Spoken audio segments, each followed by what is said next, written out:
minasyaitonirrajim. Bismillahirrahmanirrahim. Assalamualaikum warahmatullahi wabarakatuh.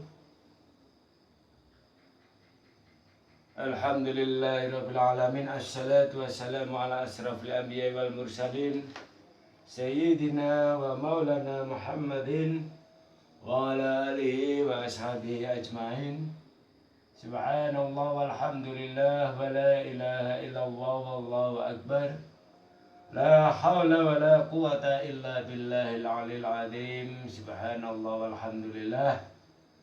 Martun nembah nuwun ya Allah, terima kasih Allah atas sedaya, atas semuanya nikmat yang Engkau berikan kepada hambamu ini, kepada semua manusia, berupa kesehatan, berupa keluarga yang sakin mawaddah warahmah, berupa pencarian nafkah yang barokah, berupa pekerjaan yang layak dan pantas, berupa istri yang soleh solehah.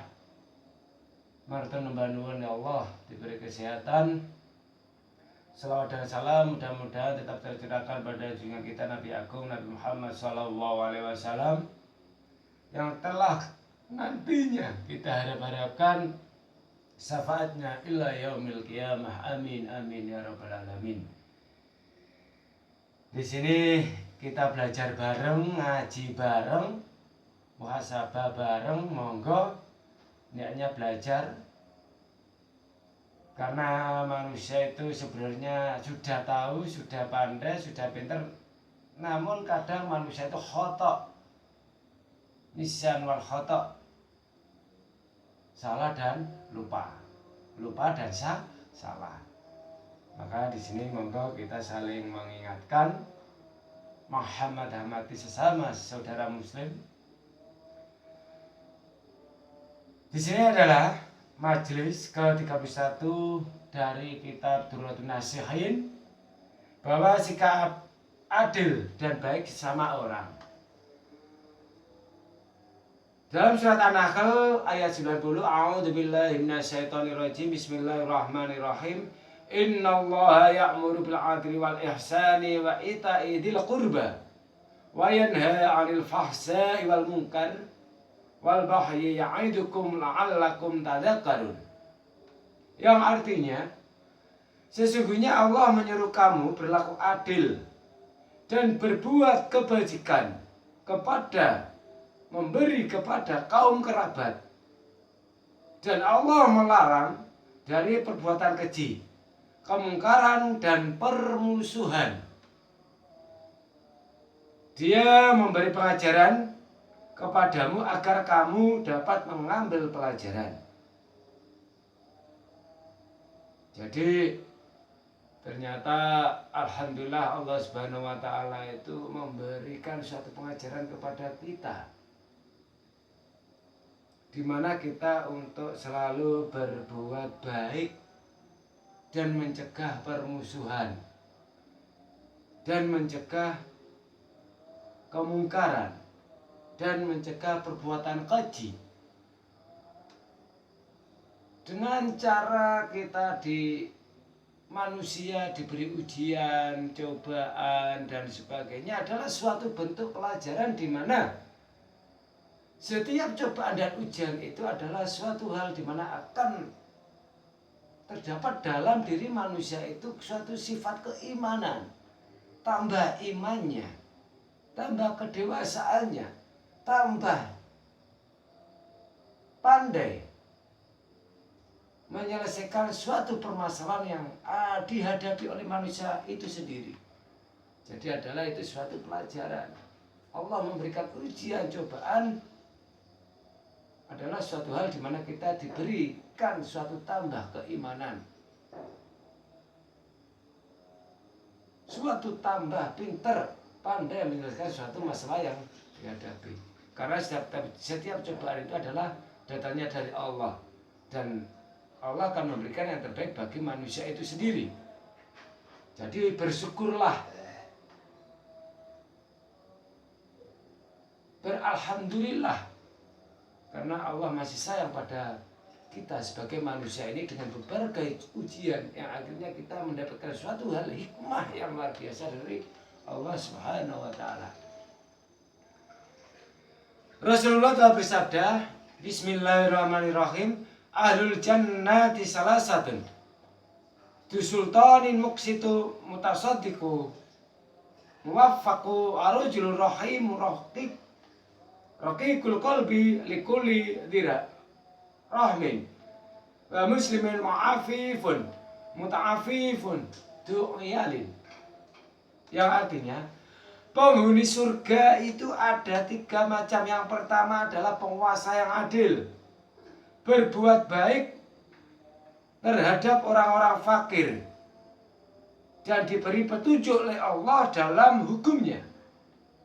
Yang kedua, laki-laki yang mempunyai belas kasih dan berhati lembut terhadap setiap kerabat, saudara, dan sesama muslim.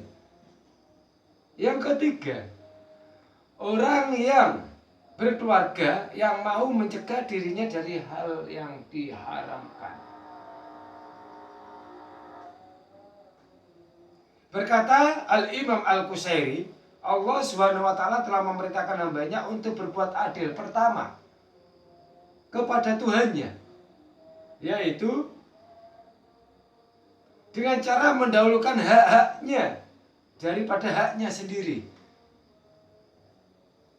Mendahulukan rela Tuhan di atas hawa nafsunya.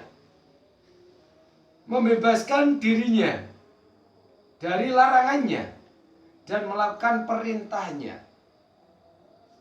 Berkata Mbah Al-Imam Al-Qusairi dalam kitab Durratun Nasihin, bahwa Allah itu telah memerintahkan adilnya kepada hambanya, kepada manusia. Yang pertama adalah dengan cara manusia itu mendahulukan hak-hak Tuhannya daripada haknya sendiri. Hak Tuhannya itu apa sih? Kita sebagai makhluk Allah, hamba Allah, kita diberikan nikmatan, kita diberi umur panjang, kita diberi badan yang sempurna, tubuh yang sempurna. Apakah kita ada ucapan terima kasih kepada Allah dengan cara kita mendahulukan hak kita kepada Allah? Selama ini apa kita melakukan itu? Tidak, mungkin tidak. Maka dari itu di sini kita dahulukan dulu hak kita kepada Allah, hak Allah. Karena suatu nikmat yang luar biasa ini kita diberikan oleh Allah, mata yang cukup, mata yang indah, mata yang berpasangan, tangan yang sehat, kuping yang sempurna,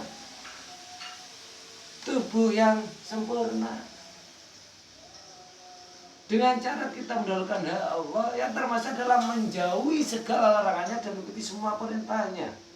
Sholat fardu 5 waktu, lakukanlah.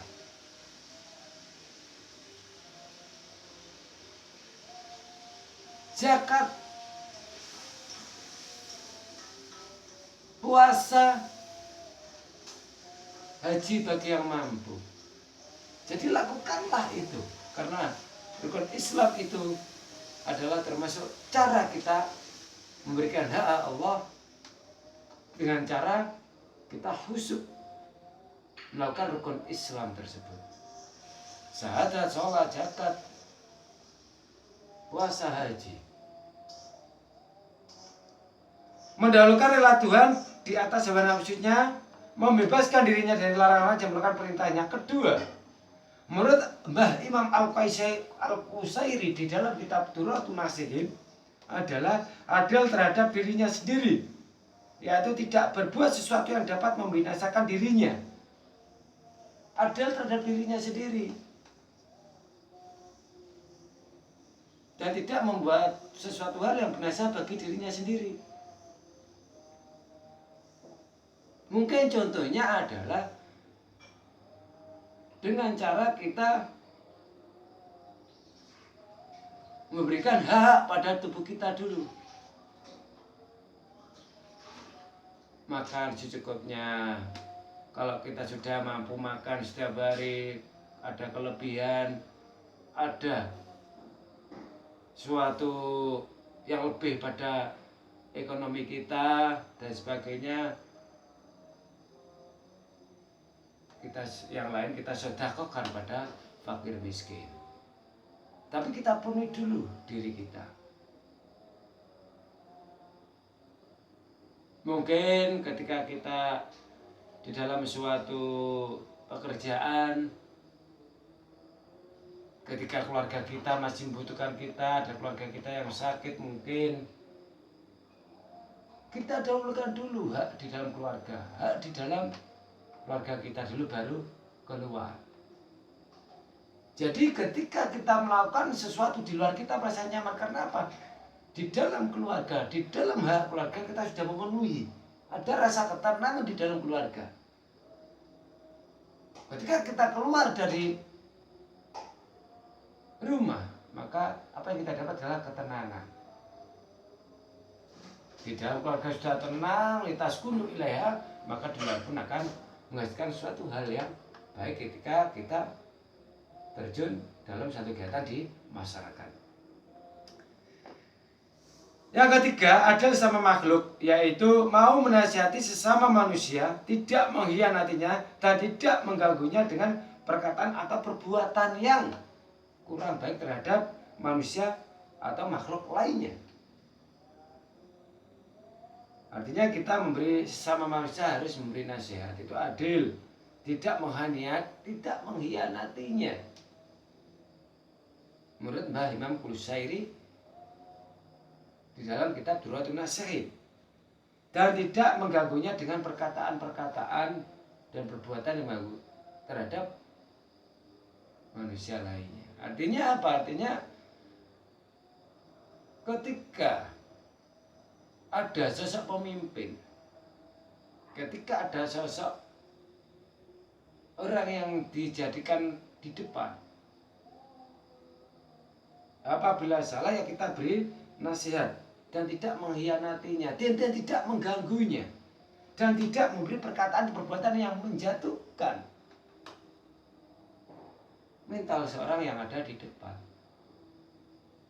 Artinya apa? Kita bentuk mediasi, kita bentuk musyawarah. Oh begini itu kurang benar, solusinya begini, monggo kita bersama-sama belajar. Oh begini itu seandainya ini kurang benar, dibuat seperti ini mungkin akan lebih benar. Itu adalah suatu musyawarah. Dan kita tidak mengganggunya ketika ada perbuatan, mengganggunya ada perbuatan dan perkataan bagi seorang yang di depan atau pemimpin. Biarkan dia berjalan. Apabila kurang benar ya kita mediasi, memberikan nasihat, tapi kita suatu hal yang solutif juga. Artinya apa? Tetap mendukung siapapun itu pemimpinnya. Wala ala bisawab, ihdinas siratal mustaqim. Mohon maaf lahir dan batin apabila ada kekurangan dan kekhilafan saya. Wabillahi taufiq wal hidayah. Wassalamualaikum warahmatullahi wabarakatuh.